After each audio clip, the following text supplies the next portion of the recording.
Alrighty, folks. I hope you have your sweat buckets, your hype buckets installed.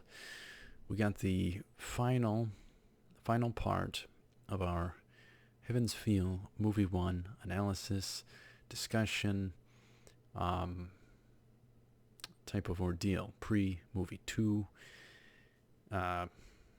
video, I guess. Last time was rather lengthy, so we'll just consider that part 3 and 4 combined into one, since it was fairly close to 2 hour, I guess. One could say, most of the way. So we'll consider this a part 5 or we'll think of the last one as just a part 3, and this part as a pre-movie 2 type of discussion, maybe. We'll just kind of go over things a little bit once again. So, first off, best movie 1 fight. I think it has to easily go to Assassin vs. Lancer. I forget what I had calculated it out to be, but I think this first movie here, I think they did 20-minute out of the 120-minute as the fight scenes. So that's pretty good. That's pretty good. Open for even more next time. We'll see. Probably a lot of chaos next time. We're very, very excited that this is the last piece of content that I have to create, and then we can jump into movie 2, react to it any time. So I'm very thrilled, very excited. A really primary difference maker in this first movie is those seemingly red, black, ribbony things, and we already gave our input and speculation and why we speculate what we do, of what is the source of them. Sakura, due to Fate Stay Night, but yet Caster's gone. So it's rather interesting.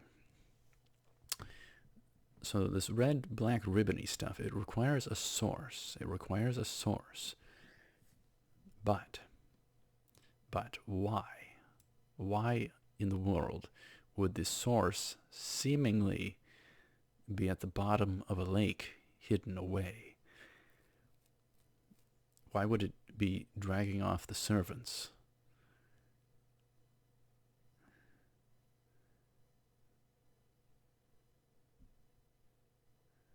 Is it somehow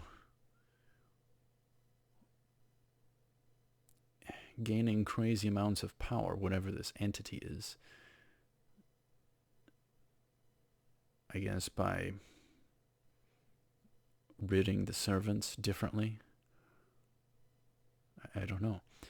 If it's tucked away at the bottom of a lake, that's quite a bit of protection. If you're tucked away at the bottom of a lake, an entity, one is pretty safe. There's all that water barrier. So it has to be something that can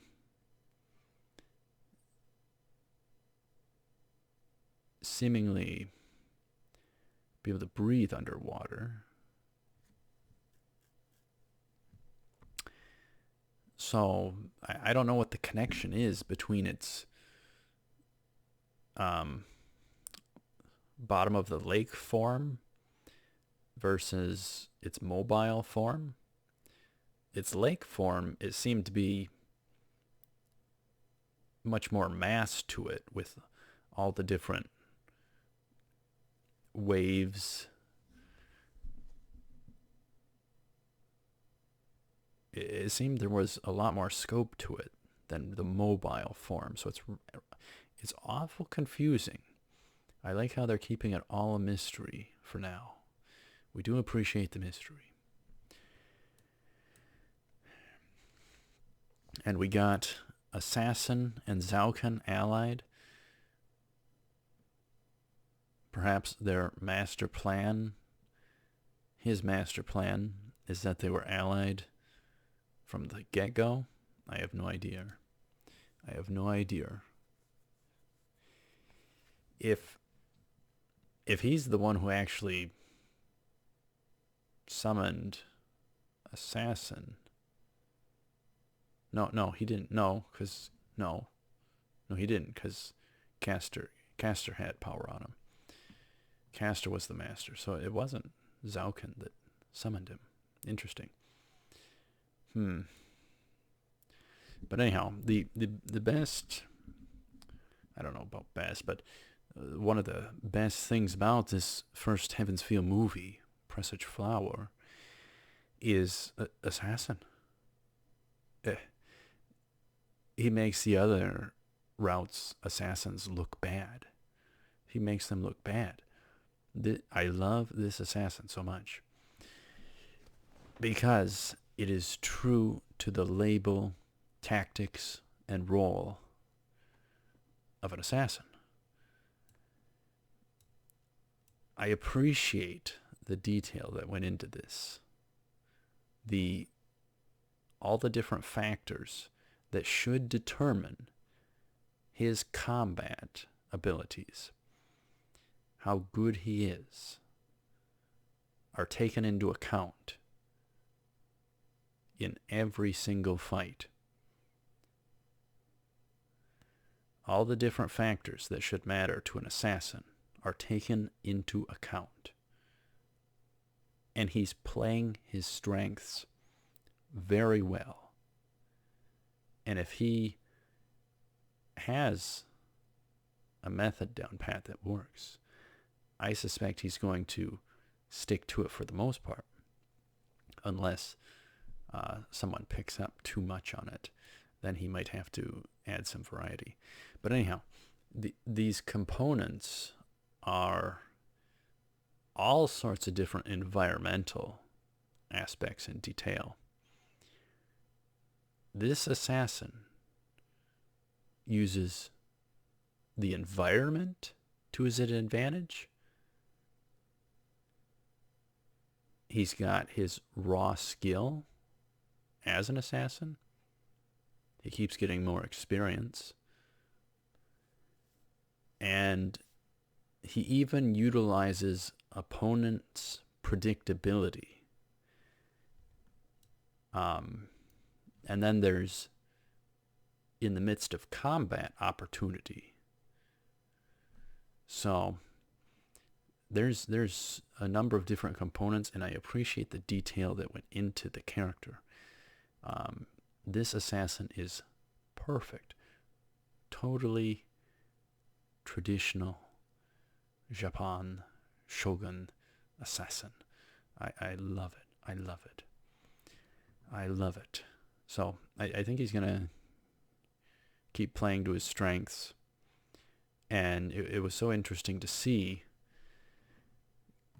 him just beasting, defeating 3, and then it exposed at the end that he's not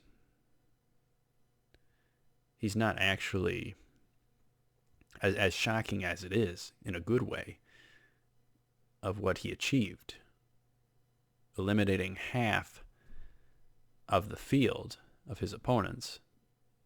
He's the only one who got eliminations. +1 master as well. I forget where I was going, but it exposed his weakness at the end. I appreciate that as well. It showed you that he's not actually king of the jungle. He can't. The rider thing, rider showing up unexpected, he didn't expect for it. He couldn't account for it. It was something unpredictable, so he was thrown off his game. He couldn't do anything about it. It's so fluid. This assassin. The character design, how the character operates, is so well done. So well done. So we saw him floundering against an opponent he wasn't expecting. That shows us, after the crazy amount of things he achieved, that he's defeatable. That was something very important. So it was, in my view, great writing. Great writing.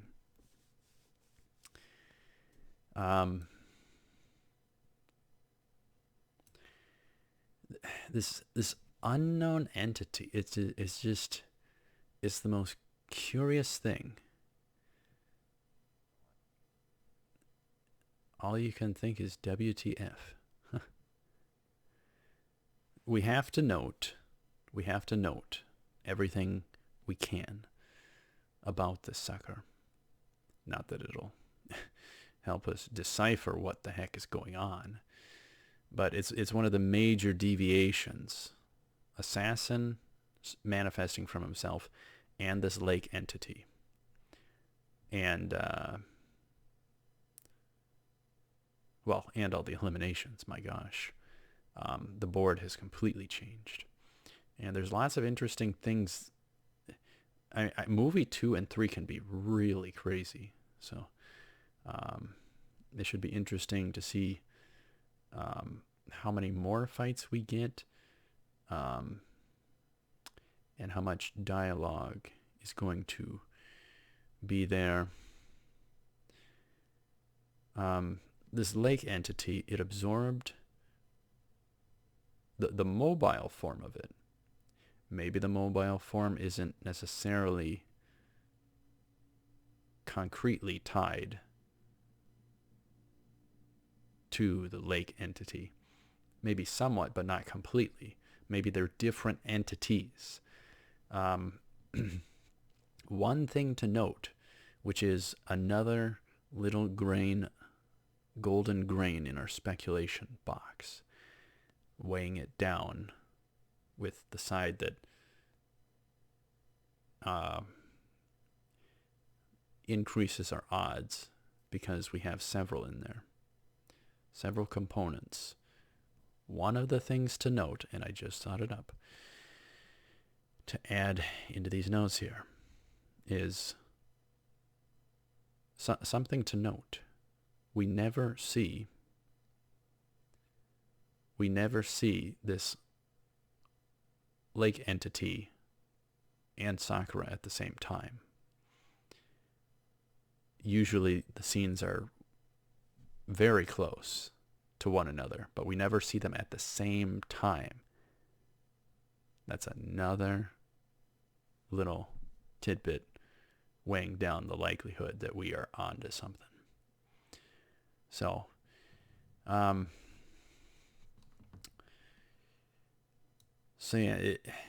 this sucker nullified or absorbed Caster's, Caster being puppeted by Zouken, Caster's attack. It just completely nullified it like it was nothing. And, with all Zouken's added power, that's pretty bonkers. And Zouken was even afraid of this thing. Orien, go. And it targeted Rin, and Shiro took the blow, as we've gone over. And the key component there, as we've already discussed, is that it, for some reason, targeted Rin. On one hand, it could be completely random, but I think they're hinting. So it's one of the grains in our likelihood box that this sucker is tied to Sakura. Sakura don't like Rin because Shiro might like Rin. She's a threat. So speculation-wise, Sakura not being very nice to Rin. And really, she could take her out in movie 2 if she wanted to, aside from Archer. So good gosh, what would an Archer versus Ryder fight even be like? Have we even gotten Archer versus Ryder ever? I don't know. That would be something. And it would be so interesting to see. There's a lot of writing potential. It depends where they want to take it and what they have in mind. But it would be interesting to see, I guess, similar to UBW,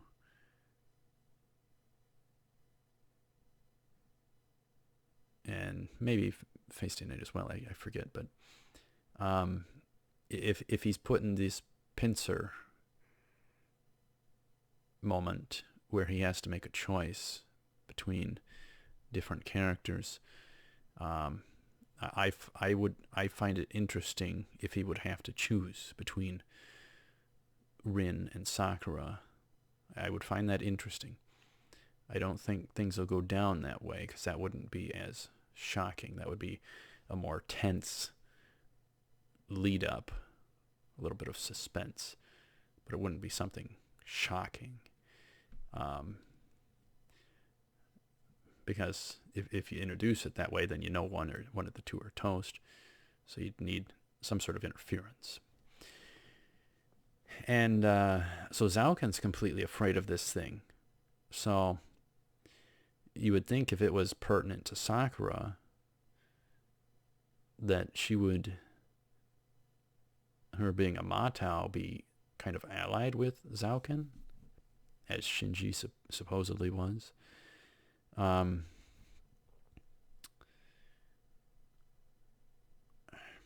don't know.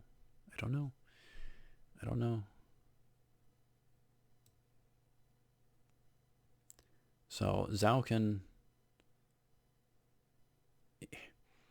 he really got humbled by this unknown entity. So I don't know how he knows what the heck it is. Is he going to try and come up with a way to counter the sucker? I don't know. And that's interesting. I'm wondering how they explain it away. He don't know what the sucker is, and yet he somehow supposedly stole Castor from it. I don't know how they explain that away. Maybe they don't. I don't know. The black, red, ribbony thing. It's like humanoid height. I'm so intrigued by it. How in the hang is it being held up? What the heck is it?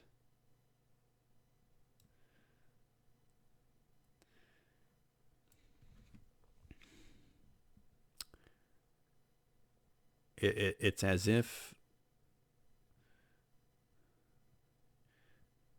the identity is purposely being concealed.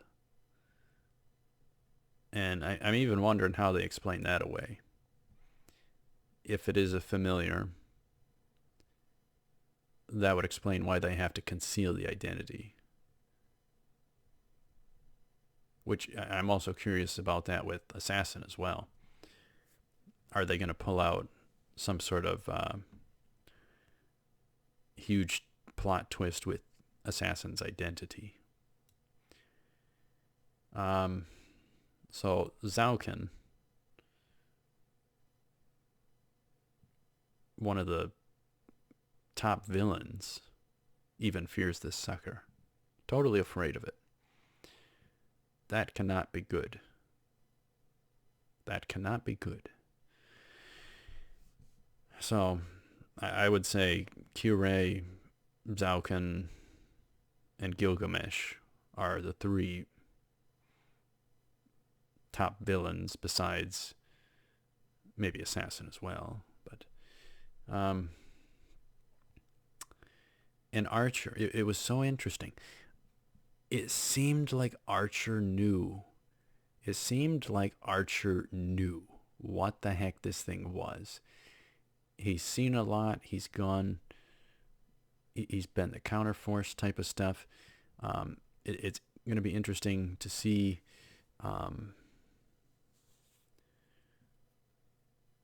how he goes about his mission,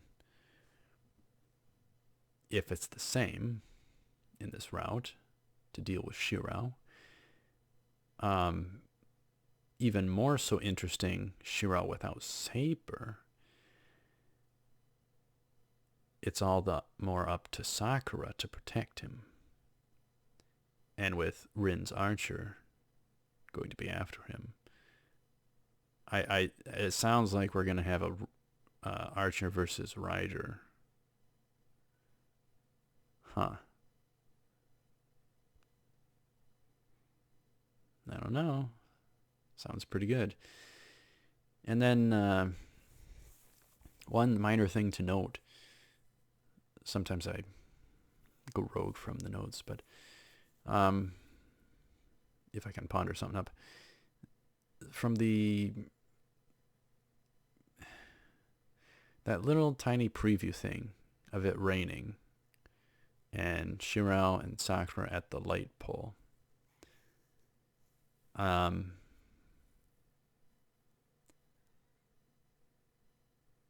That rain, you know, as nice as the rain dripping down the pole, the fact is, visuals. Rain usually is there foreshadowing that something bad is going to happen with anime. Not always, but sometimes it can mean that. I love those kind of things. I love those kind of things. Wind can mean change. Different things. I like how those things can be implemented, and they don't have to be blatant to certain viewers, yet some might never pick up on them. But this lake entity thing retrieved the dead caster, and before that the non-puppeted dead caster, the dead lancer assassin that assassins manifested from the original, and lancer. What the heck could it be? Oh man, I got a great speculation just now. Oh my gosh. I probably have the best idea. Ever. I might want to put that for the end. Oh man, I don't want to be right. It would be something. It would be really something. Oh man. That would be something. All right. Let me write this sucker down so I don't forget.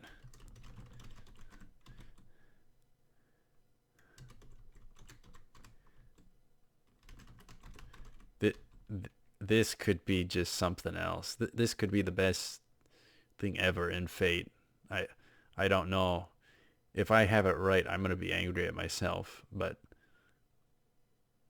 this could be the best. Oh man.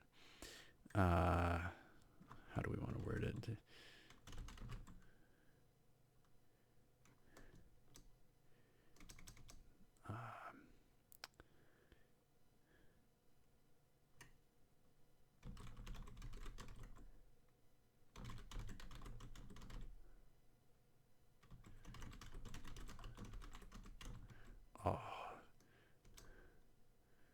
Oh, that is just something. Oh, I can't wait to say that. Oh man. All right. So, I think I came up with the best idea. It kind of.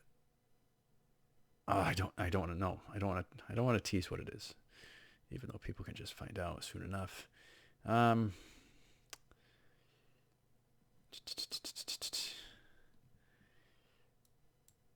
All right, where the heck were we? So the lake entity seems to be tied terrifying lake entity. Good gosh. That's probably one of the worst fears is drowning, let alone something dragging you down in to drown. Ugh. Seemingly tied to the mobile form of it. I don't think we've seen both at the same time. And the other question is, if this is indeed tied to Sakura, which it seems there's several hints towards that, this route or not, it certainly helps to know the Face Day Night one.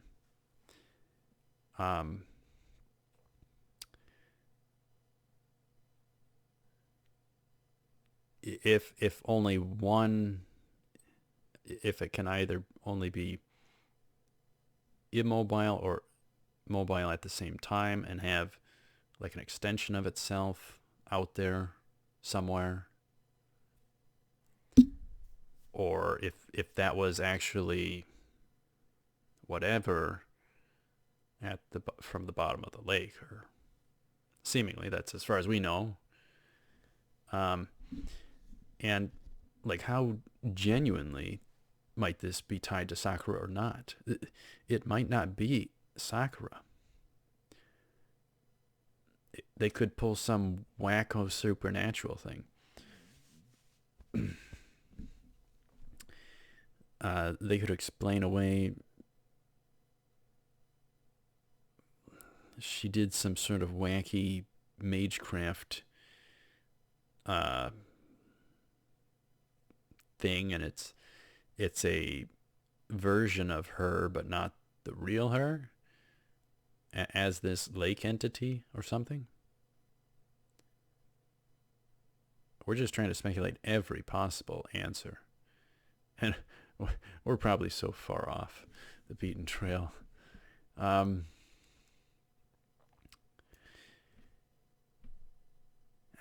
I don't think this entity is assassin based, even though assassin was aware of it somehow, knows what it is, knows its effects. It wasn't his noble phantasm by any means. And for some reason it don't target him seemingly. And it's just proximity based. I don't know why he's immune. Maybe it's because he manifested from himself. So it only targeted the real him. That first him. And it's not going to ever target this second him that manifested from itself because it doesn't recognize him. Maybe that's it. Maybe we solved it. Maybe we figured it out. I don't know.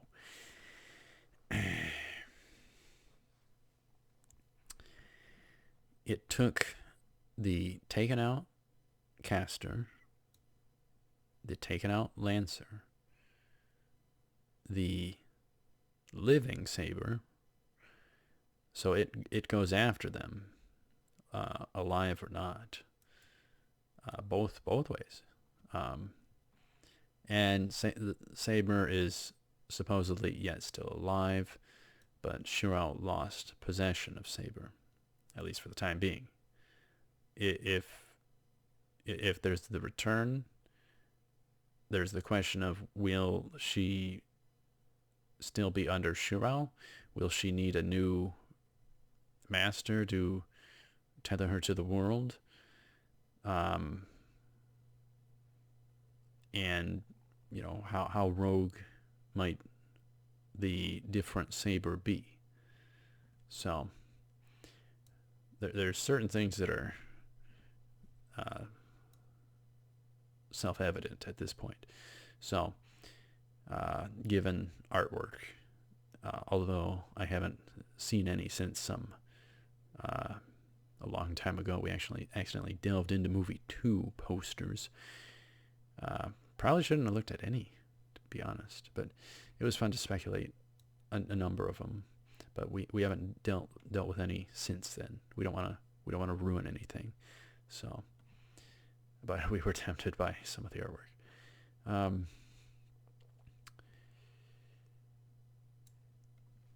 so it's taking the servants. Kirei, and Kirei is even aware of it. He's aware of it. All chill. He's just chowing down hot food, popping buttons. Just out of character, weirdly casual for him. Not a typical scene we see him in. So he knows all about this Sakura too. So he knows, Archer knows, Assassin Zhao can know, who the originator of it knows, whoever's behind it, if anyone. I don't think it has anything to do with a counter force. Maybe a counter force, if that's a thing. But I don't like to delve too heavy with those kind of depthier components.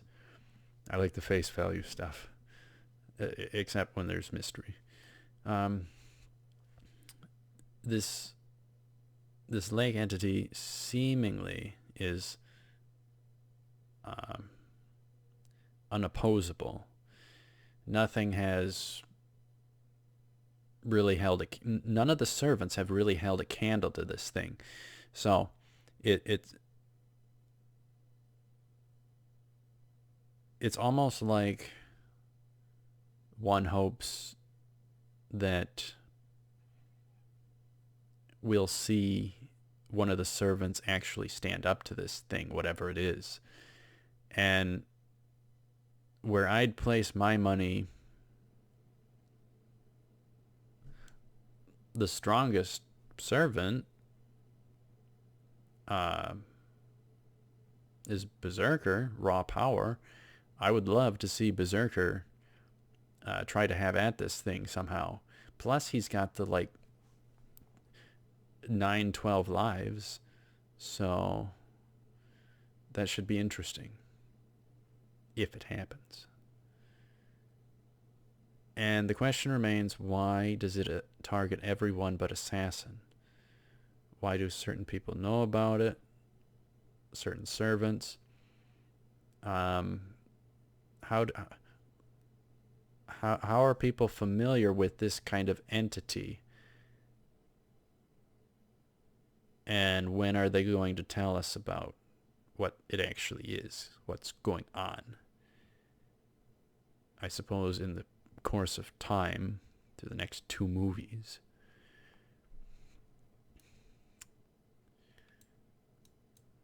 By the time one reaches Assassin versus Saber and the conclusion to that, you've already had Assassin take out Caster, Suichiro, and Lancer. So he gets quite a streak. He gets quite a win streak. And with him defeating Saber, you just lose your mind. The flagship icon of this series, he defeats with the help of the environmental. And there was another thing. The first one, Caster, was catching one unexpected and off guard. So more wondrous assassin components that are just perfect. And there was just the feeling throughout this movie, over the course of it, that no character is safe from Assassin. None. And then at the end there, it contrasted. So that was a nice touch in different ways. But yeah, Assassin versus Saber. WTF. Headshot, double kill, triple kill, killing spree, rampage, monster kill. Godlike. Just have to do those. That's the only way to describe it at that point. Zauken raided the lake to use Castor as a pawn to boost his arsenal and to hopefully steal Saber using the Noble Phantasm, dagger, betrayal, and deceit. Archer saved Saber. Now, the interesting thing there, I later noted, is if Archer wanted to be free of Rin, like UBW, and go rogue to deal with Shirao, that was his opportunity. He could have just stood in front of Saber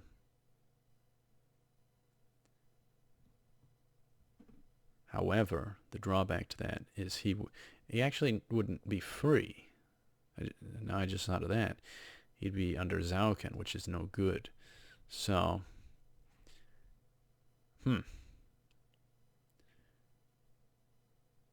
okay, interesting. All right, so Zauken, rather sadistic. He tried to kill off Shirao. I don't know why I put that in my notes. What was that from? The end. Yeah. Okay, near the end. Yep. Assassin versus Saber and Shiro versus Zauken. Yeah. He's like just messing with him. He's not taking him serious. Total power gap between those two characters. And the nice thing about Zauken in this, obviously the darker tones, in a general sense, appreciated. UBW seemed too bright and fluffy and not enough new stuff. So that's where this is being a very great contrast. UBW seemed too much like a tutorial after becoming familiar with the Fate series. So it was much more brief with this movie, them explaining things. So,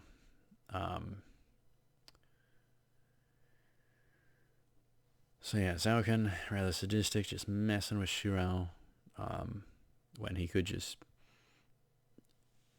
take him out. And then him not being able to summon Saber, and then Assassin making short work of him, Ryder catching Assassin off guard, rescuing, protecting Shirao. Good stuff. Ryder versus Assassin. Mopped the floor with him because he was out of his element. He couldn't predict this. So he had no plan. He had no plan B, C, D, E. Assassins have to be prepared for everything. He didn't. This is the one thing he didn't account for. So Shirao would have been toast if it wouldn't have been for Ryder. He would have been toast. Now, there's the question of his healing ability because of Saber, Avalon within him. Is he? If he's severed from Saber, it's rather confusing in the trailer where he talks to Sakura and he seems to be totally healed up. So I assume he still has his healing ability. I don't know if that necessarily implies what we pretty much know happens or not. There's still the question of whether Saber will be rather rogue or not. A bad-natured Saber versus a good-natured Saber. What could she possibly wish for? And at some point in this movie, Gilgamesh talked to Sakura. She was seeming to be rather down. He said something to her, and she was just shocked. The question is, what was said? Was he messing with her, informing her that Shirao's in trouble, that Shirao could be toast?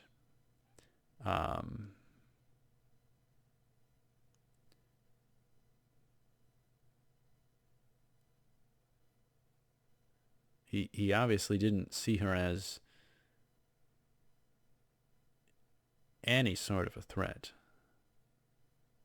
So,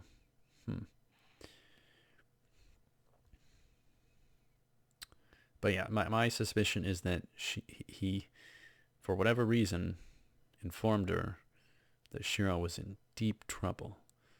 So I think that would have sprung her into action in some way or form. Zauken, devouring others to stay alive. He is a real freak show as usual. What a sick freak. Usually I hate to reserve that for Hisoka from Hunter x Hunter. Gone.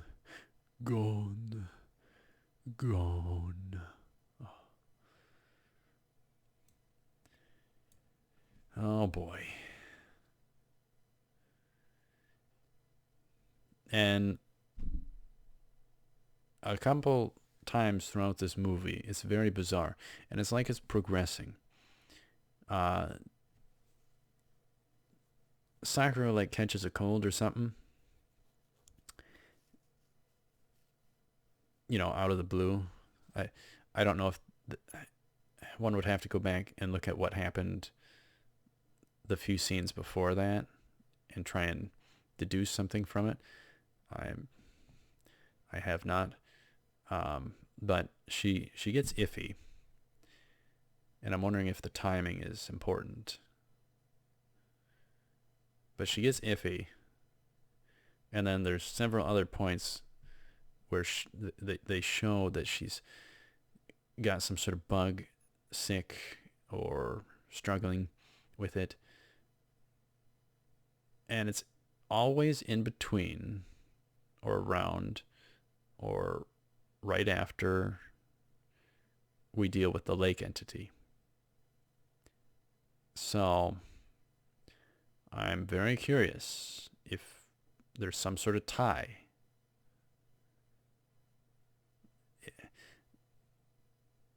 I don't get it. I don't get it. How on earth she could be affected by the lake entity.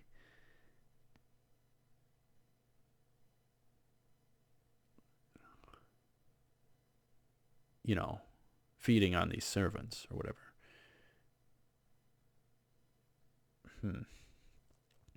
Are they fueling her with power somehow? Is there like leftover power fueling her to fuel Ryder, perhaps? And that's why she's struggling. It's difficult to store that kind of power, perhaps.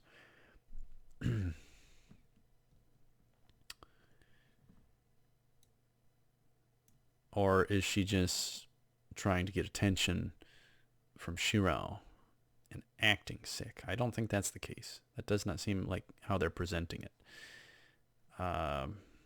So I find it real. Or could it just be a red herring? Could it be just something normal? I don't think so. It does not seem the way they're presenting it. And she's so darn shy during this stuff.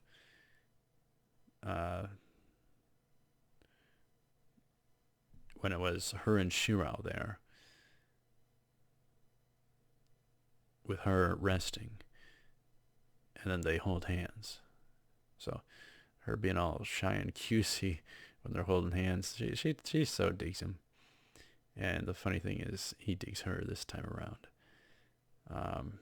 But then later, seeing her after the lake entity feeds again, whatever the case, seeing her struggling is just bizarre. It's absolutely bizarre. Does it mean something? Does it mean something?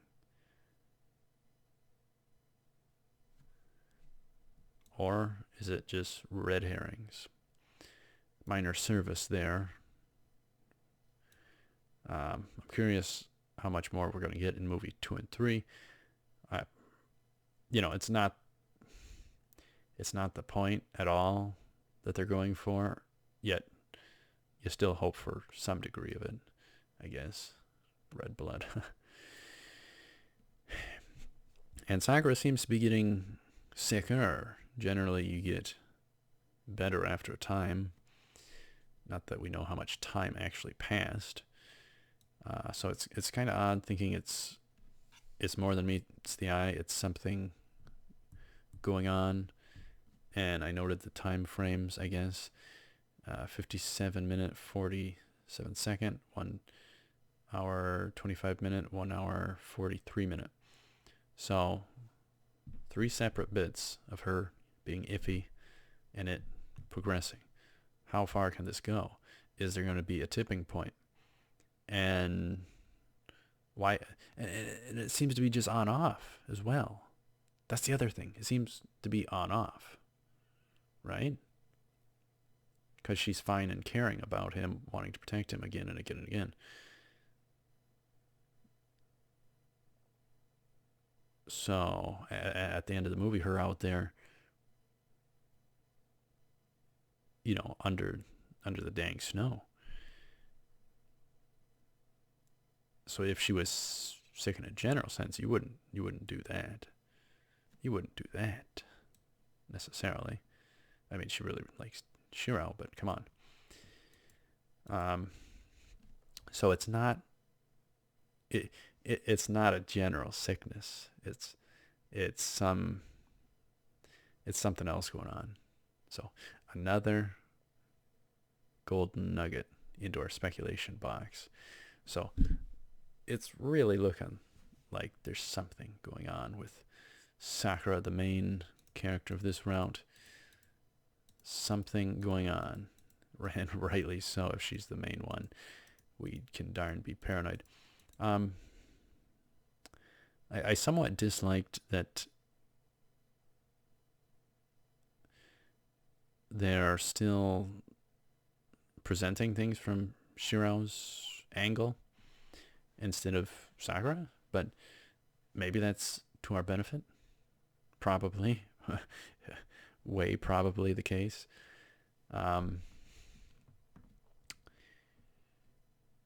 So,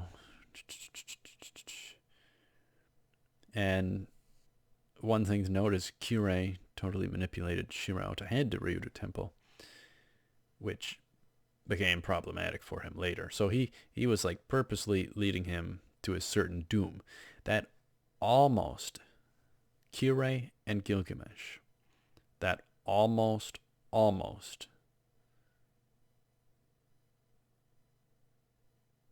well, Gilgamesh counteracted what Kirei said technically because it led to, supposedly, Shiro being spared.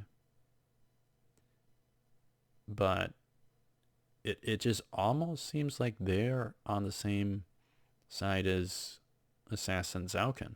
That would be such a faction. Holy moly. You would need something bonkers to counteract that faction. But after everything Assassin did in this, I wanted to see him take out Gilgamesh. I wanted to see him take out Gilgamesh. I wonder if anyone else did. And Kira eating casually again. That was just the weirdest thing I've ever seen with Fate. Well, maybe not, but still, it was definitely in the top 10, I guess. Just so bizarre, so out of character. Him just casually eating. It was just weird. Not what you would expect. So I like that things are different, which is the point of these routes. Whoever the original writer, creator, to have something where it can play out in different routes, kind of like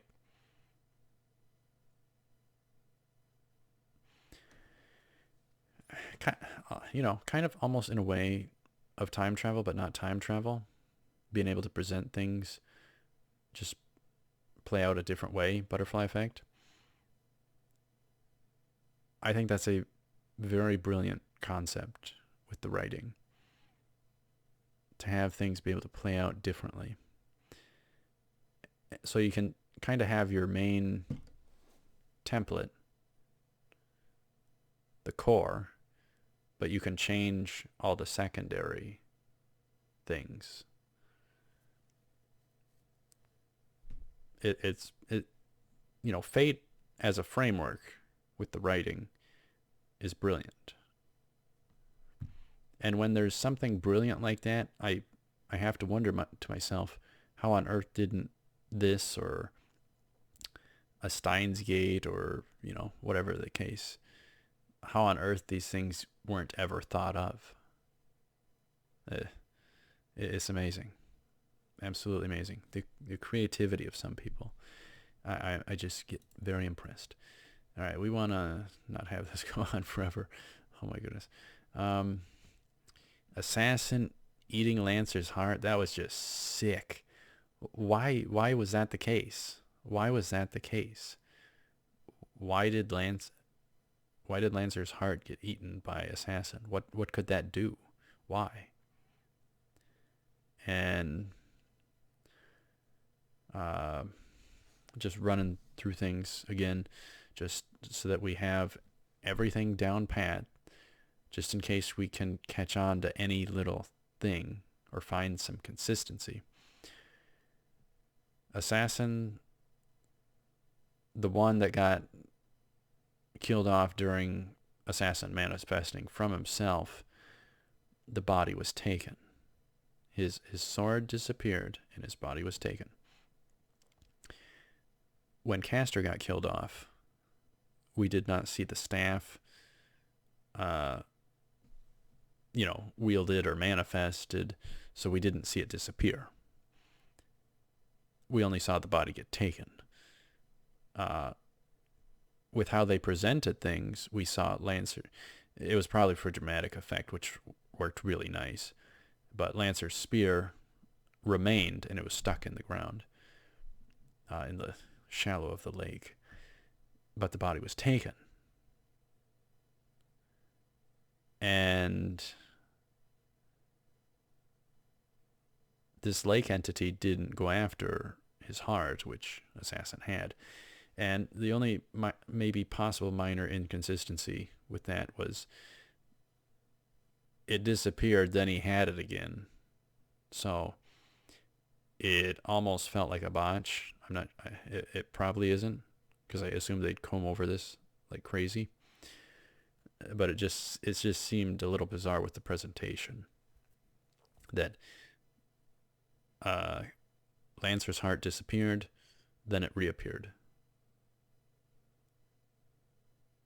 So I don't know what that's about. Saber. We didn't get to see... The body was taken, but she was alive. That's the difference maker. She was a living servant that was taken. So there's some sort of different function with that. And to note, that can happen with others as well. So that's an interesting possibility for movie 2 and 3 to explore with the writing. Are other servants going to get eaten and spat back out by this thing and become corrupted versions of themselves, the bad side of them being dominant, or whatever the case, the worst versions of them, presumably. Because as far as I'm aware, even though Berserker kind of gets tossed as villain sometimes, he wouldn't harm Ilya and protected her. Different route. Presumably this one too. So if that were to change, if the lake entity eats Berserker and turns Berserker heel. Oh, that's a accidental pun, kind of. Achilles heel. It's Hercules.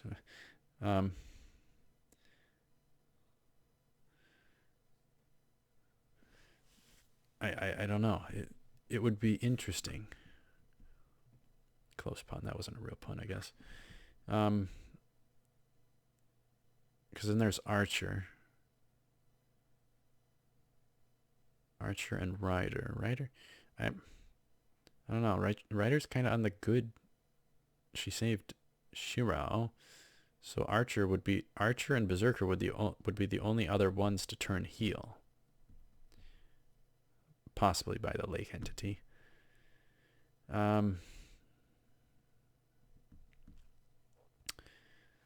And one of the things that's appreciated so much in this is the distant detail. It's finally arrived. It took forever, but they finally brought it about.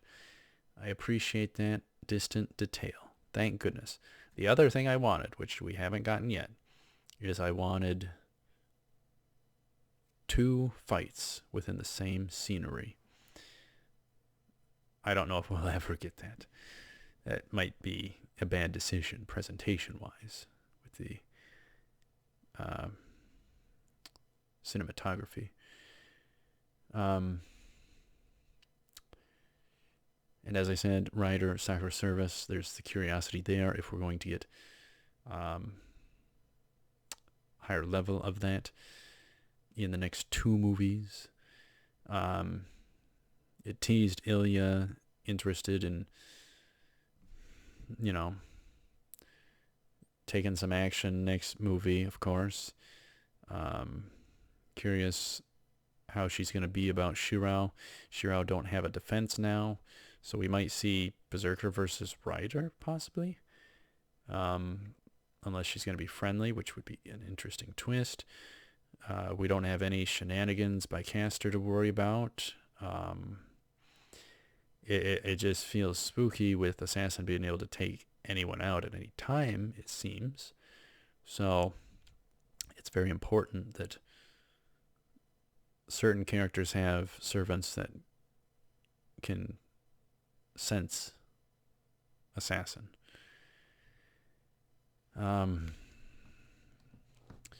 And the other thing, the smooth animation. Oh my goodness. That is very good. Hopefully they intentionally, I'm not sure, but hopefully they intentionally did 60 frames per second for certain scenes, or even if they did that just for the fights, anything action-y that they would want to put special attention to, like, Shirao doing that running animation. Oh my gosh, they were just showing off there. They were bragging. And then the Lancer Assassin city fight, the vehicle, everything with the vehicle and it exploding.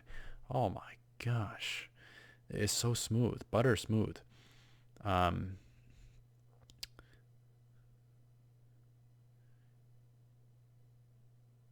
And we are going to record movie 2 and 3 better. I don't know how I did movie 1, but it was overwhelming, the software. It couldn't keep up with everything going on. So we are going to record the next 2 better. So it should be butter smooth as well. And hopefully it doesn't darken my face out, which would nullify the point of the reaction. But we're going to do frame rate priority, try that out, see how that goes. Oh, I can't wait for movie 2. We're almost there. We're almost ready. And Berserker has not lost 1 life, presumably, because if Archer did deal with him after Shiro got knocked the heck out, being almost chopped in half, and his insides flying out, which was just sickening, Archer couldn't have done anything because he didn't do anything before, even recreating Saber's sword. So who on earth can tackle Berserker this time around? I mean, there's Gilgamesh, but we don't want a round 2. We want some variety. We want something new. Who can tackle him? And he has like 7 or 12 lives, something.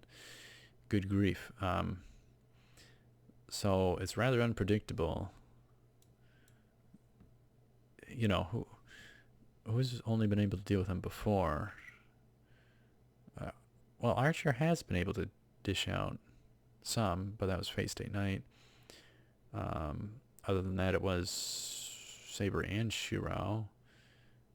And then UBW was Gilgamesh. So I'm hoping... I don't know what to hope for. I don't think there's no way Assassin can deal with Berserker. There's no way. Who would Assassin save for last?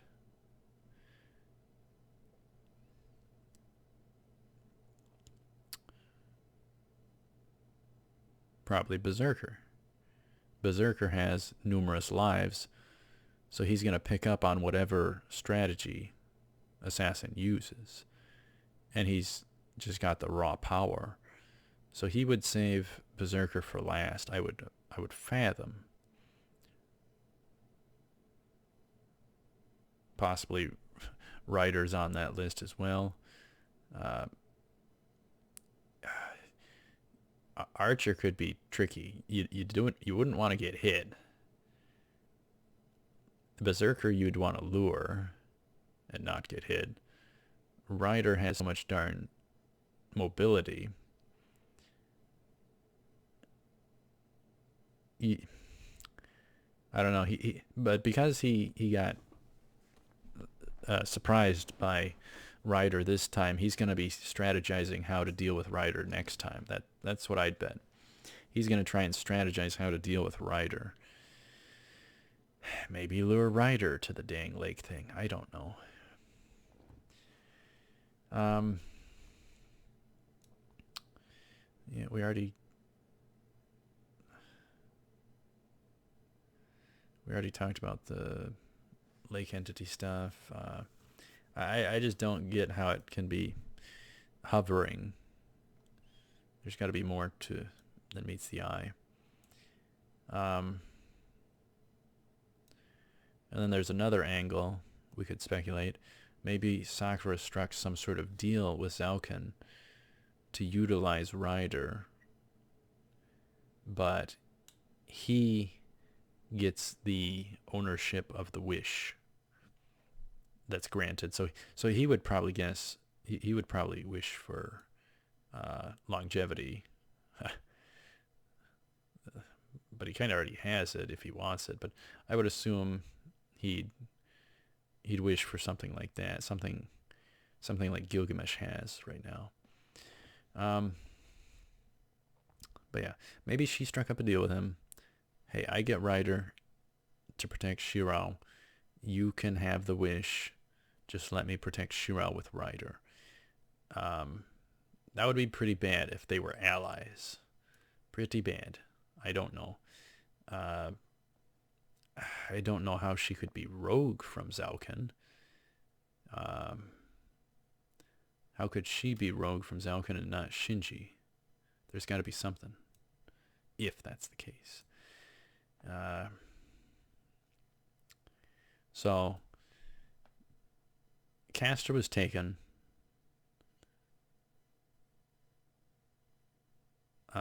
Zalkin used the corpse. What about Lancer and possibly Saber? Probably not Saber, but what about Lancer and any others that get eliminated? Would they not be able to be stolen? And if they do get stolen, does that lower the power of this lake entity thing? Good gosh, it would... No. It was crazy powerful with just having Castor at the time. I don't think the others were yet. I think it was... I don't know. Maybe it was 2 of the 3. Maybe Lancer was gotten at that point as well. So maybe they had 2. So And why would Kirei just let Lancer die? There's got to be more. Either Kirei's up to something or Kirei's allied with all the baddies as well. He knows what's going on and he's letting it unfold. There's something going on. I just wish we had all the inside scoop with all these different players, what's going on.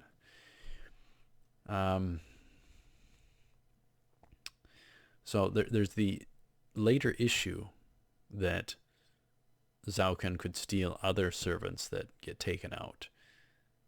That can become a really scary thought. He can really stack the deck. He could have even waited until there were most of them toast and then make his move. So he really wanted to get Saber. But he wants to stack the deck. And there was a number of things with Sakura. Sakura may have been going to Shirao, being with him so much to avoid Shinji beating her. So he's kind of like her hero. Shiro makes some sort of promise to Sakura, but the question is what? I guess that's early movie 2. That's my guess. Plus, as I said, he seems to have healed from his wounds. I don't get how that's possible, but maybe it has something to do with Rin. Maybe Rin helps him with the gems or something. But, I mean, he should be near toast with all that bleeding from all the darn leech monsters or whatever. We went over Lake Entity mobile form. So seemingly 2 forms, maybe more forms. Sakura being the center stage with this route with Ryder. There's the general curiosity of whether she's willfully going to take actions or whether it's going to be her being puppeted. Maybe certain power takes her over, maybe. So maybe she will succumb to something. Not get taken out, but succumb to the power or temptation of something, and it'll just really contrast her. I don't know. Is Zauken going to puppet Sakura? Because he wants power, and if she becomes powerful in this, he's going to try and control her, perhaps, or forge an alliance. So that would be an interesting face-off, Zauken versus Sakura and Ryder. Or Zauken with Assassin. Yeah, that would be interesting. There's the question of Assassin's identity. They possibly tease something there. I'm not sure if there is something there, but it's a possibility. Because of that scene where it got knocked, his mask got knocked and we almost saw his face. I don't know if that was them purposely just character design making a deal out of it, or if there's more there. I would like it to be more there, but we can't hype that or else we could get disappointed. But I would like them to pull out some sort of shocking reveal of who Assassin really is. That would be interesting. But I wonder what card they would play. The only thing I can fathom, I hope I'm not right, is Kiritsugu somehow. Maybe he joined counter force or something, or the counter force. I don't know, but it wouldn't match his actions. So we'll see. So at least Zauken was trying to stack the deck with these other servants via the lake entity. them kind of being harvested and him kind of looting the lake entity. The thing is, with the lake entity having retrieved what was lost, the question is why, and there's got to be some sort of basis and probably some sort of prevention from it happening again. I don't know how much they're going to explain because they're cramped on time. 6-hour versus 9-hour movies. Movie length total. I was kind of hoping for the 9-hour, but it's not like we want a botched Hobbit trilogy parallel that, could have been fit into 2 or even 1 movie maybe and done it actual justice. So we don't want over content. We just want the best with whatever necessary detail. Saber, dead or alive? Saber, dead or alive? Eliminated or not eliminated? Well, there's no way she's toast. She didn't get taken out. She got taken by the lake entity and seems to be being converted to her iffy version of herself that will take over things from here. So I guess maybe spat back out by this lake entity. So a lake entity that converts good-natured servants to bad. You would think they would have to not be rogue and to somehow change sides to whoever's behind the lake entity. You would think. So all bets are on Saber being alive. There's no way she's toast. The main symbol of the series, the poster one. There's just no way beloved Saber is toast. It opens up the possibility of her later being toast, though. But we really haven't seen that, so we have no expectation of that. And the question is, after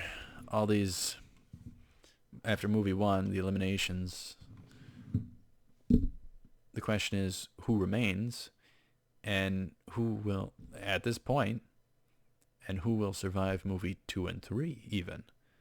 We have to call that stuff into question. And we have no clue.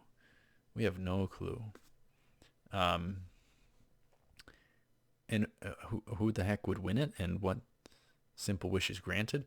Are they being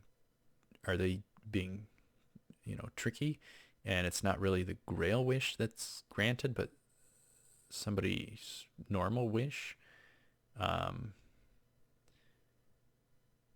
Or does somebody actually win it and get their wish? Then there's the question of who would wish for what, and if we get all the bad versions of servants, then what on earth would they wish for versus their other normal selves? And what would the servants or the masters wish for? I think we know Zaukin. He's in it for the longevity. I think he would prefer not to have to keep consuming others to survive. So I think that would be his wish, is the longevity, the eternal life. Who on earth would folks bet on at this point? Well,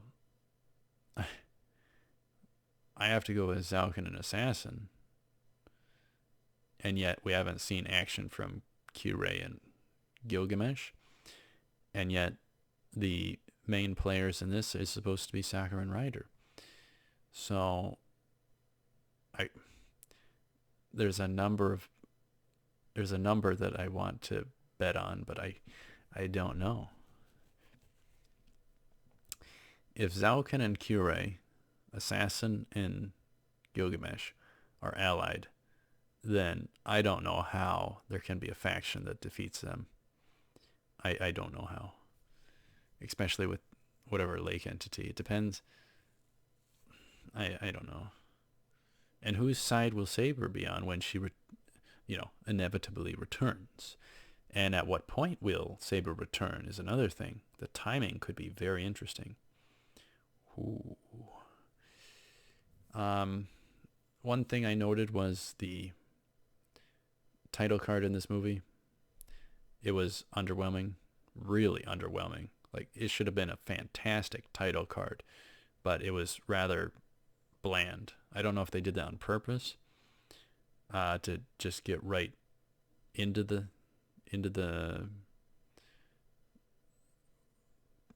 early presentation. I don't know. But the title card should have been way better.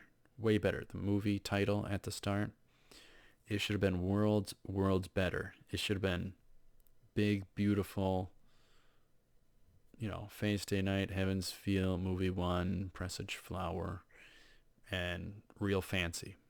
Instead, it was just this little artsied font title. I wasn't. It was something different, but I wasn't a fan. I guess I would have preferred a more typical movie title pop up. There's the question of Saber not being tied to Shirao for him to be healed. It's all up in the air and completely unknown. There's a million questions. I don't know.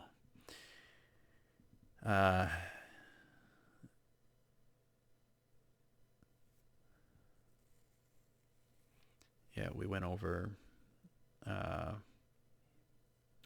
the first assassin not being resummoned by Zauken because it was still allied with, still the servant of Castor. And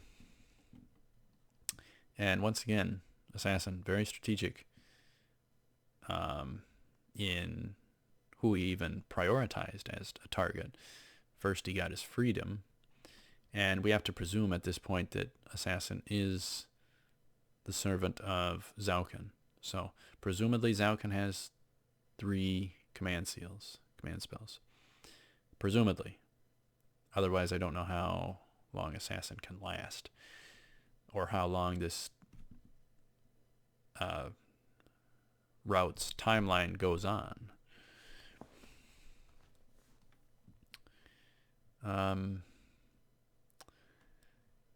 There's the question of Saber's return. Is she going to be still allied with Shiro? Is she going to be rogue? What's her mission going to be?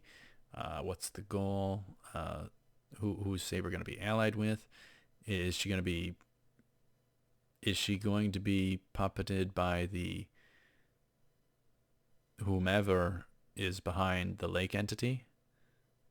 Does the lake entity change the possession of the servants?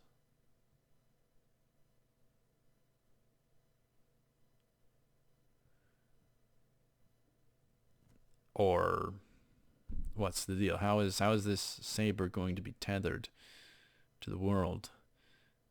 Is this different Saber going to only have one shot and then be toast? If that's the case, then the goal is really important. Who's going to be the goal for Saber? Is she only going to be able to use Noble Phantasm once? She needs a master as a servant on a time frame. They can only last a certain time. So we're familiar with a boatload of things. Hopefully they don't do too much tutorial stuff on us, and just get to the point, get to the battles, give us all the important dialogue information. have just crazy stuff happen. So, all right, now we got to try and wrap this up.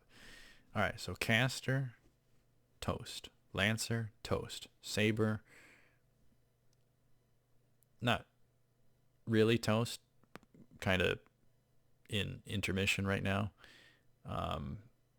But I guess let's say for now, kind of toast. So that's kind of 3 of 8 if we include Gilgamesh.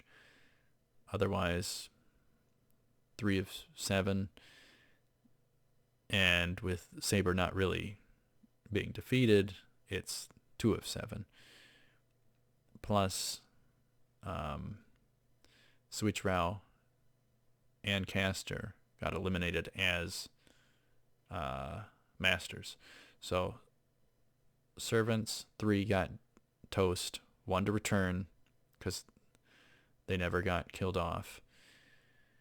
So technically 2 and 2. So 2 of the 7, which is what one kind of would have predicted, either 2 or 3. 1, 2, or 3. So it's more than what we actually expected. But here's the kicker.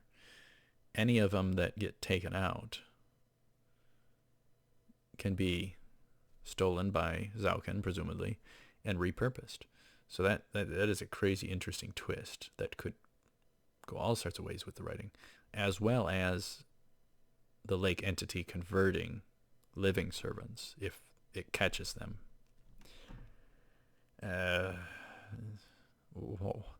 Why don't it go after Assassin? I don't get it. I don't get it. So those were the eliminations. Now we got to deal with the remaining. Archer, Berserker, Assassin, Rider. 4 of the 7 plus Gilgamesh. That makes it 4 of 8 remaining. Plus we have Saber to return, possibly Lancer, and possibly all the other ones that could get eliminated. So the reuse ability possibilities are 6 to 8 of them, I think. Because there would probably be some that aren't reused depending on who's left at the end. If Zauken is there at the end. So we got essentially 4 out of potentially 14 to 16 eliminations. Holy moly. And then that are living that could be versus those that could still be taken out. I don't know. I'm confused at this point. And then with the living servants, we got Kirei, or living servants or possible living servants, or masters. The other one was servants. So we got Kirei, Zauken, Ilya, Rin, Shirao, Sakura, and Shinji. So 7 out of 9 remain of possible masters. Plus, I'm going to throw in the wild card of Kuritsugu just for fun. So possibly 10. Even though we haven't seen him. I just like the idea of him being a plot twist, somehow still being alive in this. I don't know. Maybe counterforce, counterforce. I don't know. Counterforce wouldn't be like him. No. But anyhow, boiling everything down, something, presumably tied to Sakura for whatever reason, is capturing these servants, dead or alive, and what we've seen is 2 out of the 3 of them were upon death, and it's possible to repurpose them and use them and convert the ones that didn't get eliminated. The question is if they're going to be auto subscribed under Sakura's banner or not. That would be nuts. If Sakura has Rider and Saber in movie 2, that would be bonkers. That would be something.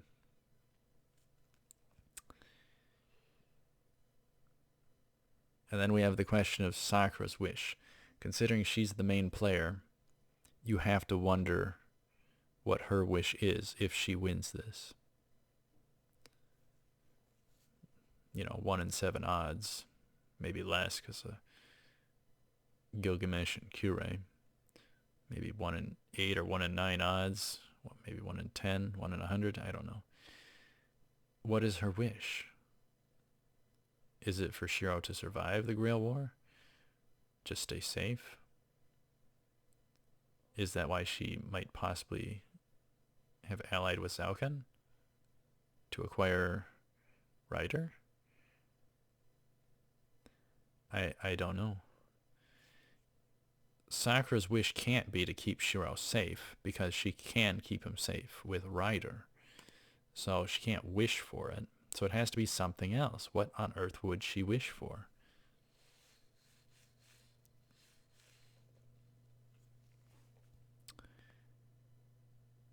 What would Sakura wish for? It's a complete mystery. What is the one thing certain characters would wish for?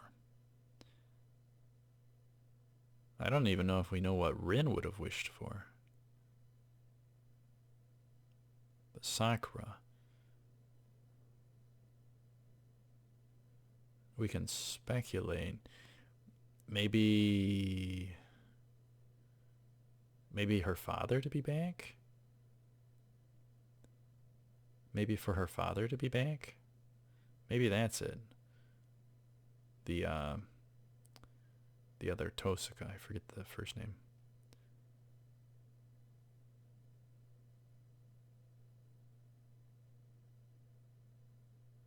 I forget the first name.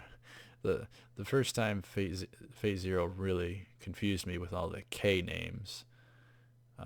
It was difficult to remember all the different K names at first. Kuritsugu, Kure, Karya, the different ones. It was confusing at first. A lot of K names. Zauken wanted Saber. Who is Gilgamesh after? Who is Gilgamesh after? Taking action in movie 2? Why is he taking action even? Why would he? And with that scene,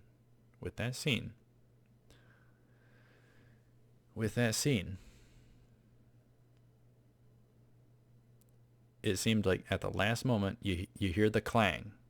So somebody defended from Gilgamesh's Noble Phantasm attack. Him with the weapon portals. So it leads me to believe it can't be Sakura, it can't be Ilya, because he referenced them being female.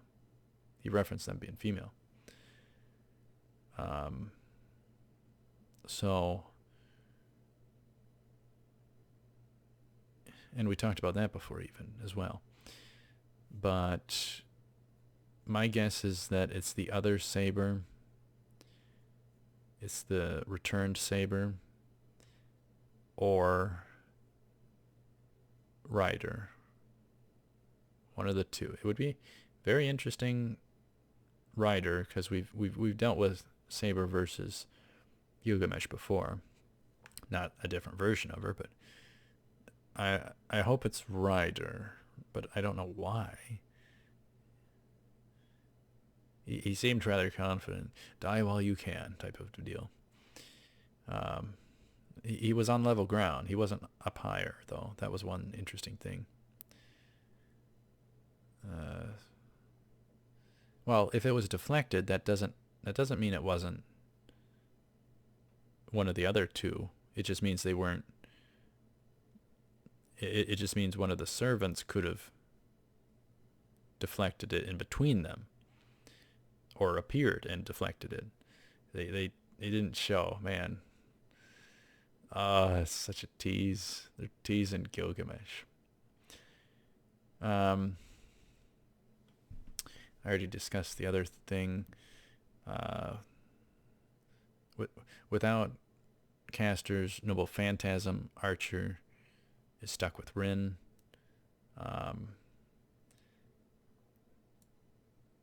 And I discussed the rest of that. That would have been bad if he would have gotten hit by that and went to Zaukin. And wrapping things up here, Diplomacy, we got Zaukin Assassin, seemingly. Sakura Rider, presumably. Safely, presume. Sakura Shirao, safe as can be. I don't think she'd turn on him. And we got Shirao Rin allied for the time being, at least. We got Berserker Ilya. Berserker wouldn't turn on Ilya. And we got Gil and Kirei, presumably. Although I think both of them could be rogue.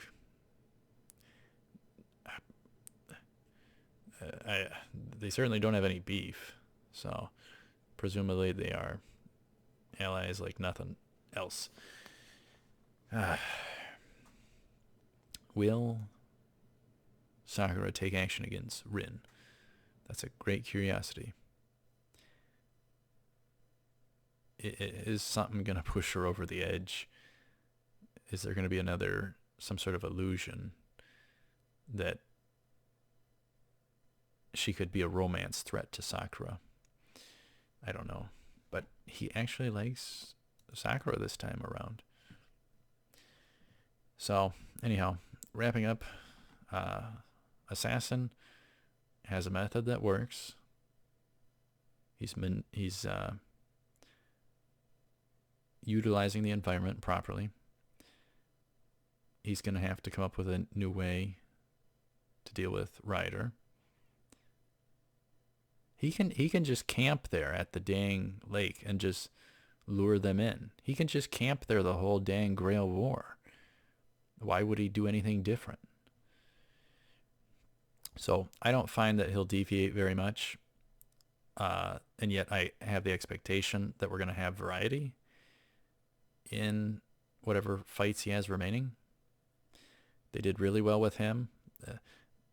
He was, the highlight servant. Excellent to the mold of the assassin role. Phenomenal. They did that phenomenal to a T. Presumably Sakura and this lake entity are connected somehow, or maybe it's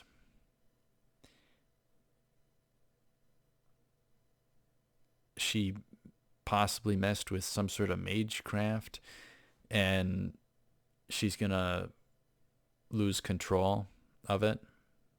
It's gonna become too powerful and she's gonna lose control. That's why she's starting to struggle.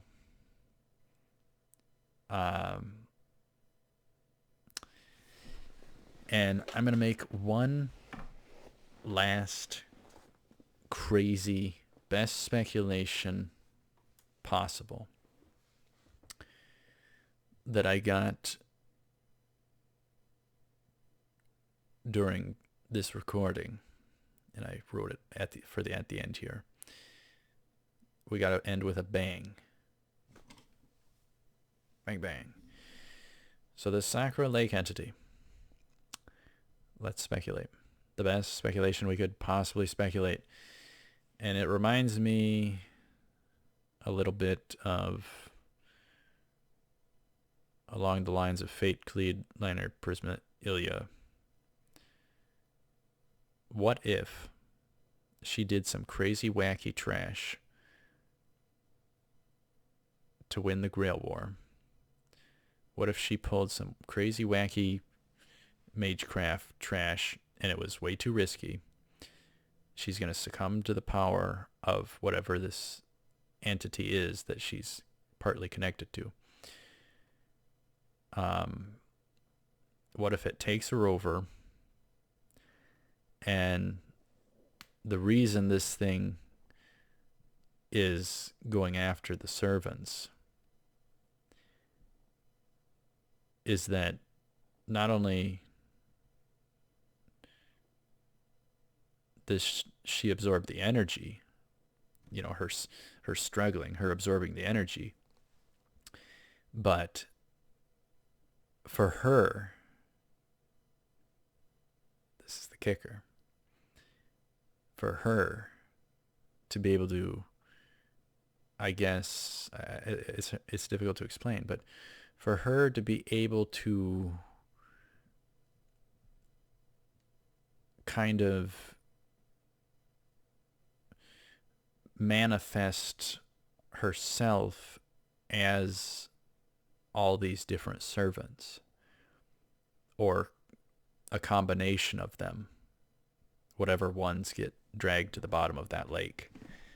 What if she becomes part Lancer, part caster to start things off? Because,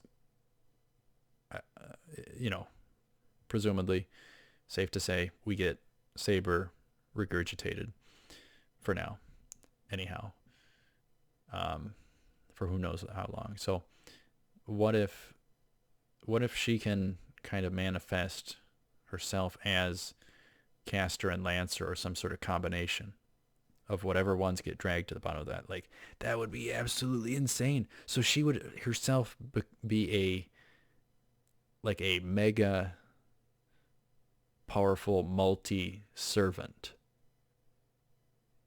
that she loses control of herself.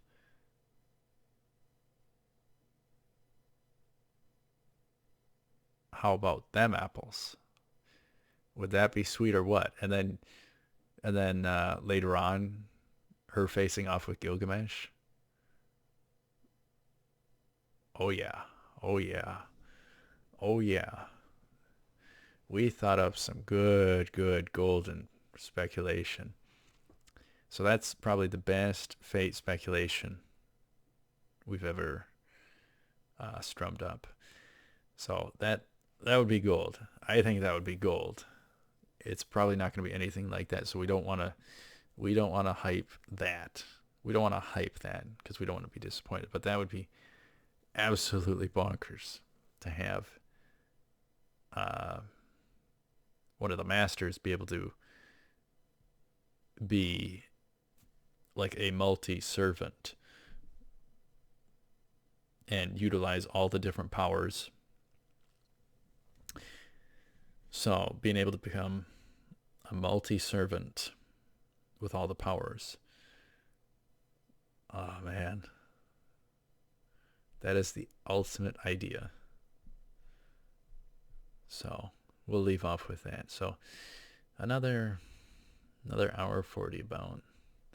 I think the last one was hour 40. So I guess this rather concludes our, I don't know, whatever we want to call it, Heaven's Feel Movie 1 analysis discussion, part 4 or 5, depending on what we think of the last one, or a pre-movie 2 discussion. I don't know. And I guess speculation, because we sure did speculate. We got the best speculation ever. Sakura risking everything to win the Grail War. She pulls off this wacky magecraft trash, and she loses control of it. It's too powerful.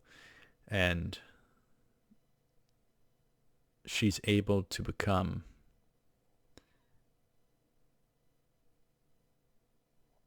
the servants that get consumed and switch between them, or be just a combination of them all and use all the powers. But you know, what does she have to sacrifice for that? She loses control, and she herself goes rogue with it. So she's no longer in control. I think that would be fascinating. So that's my speculation.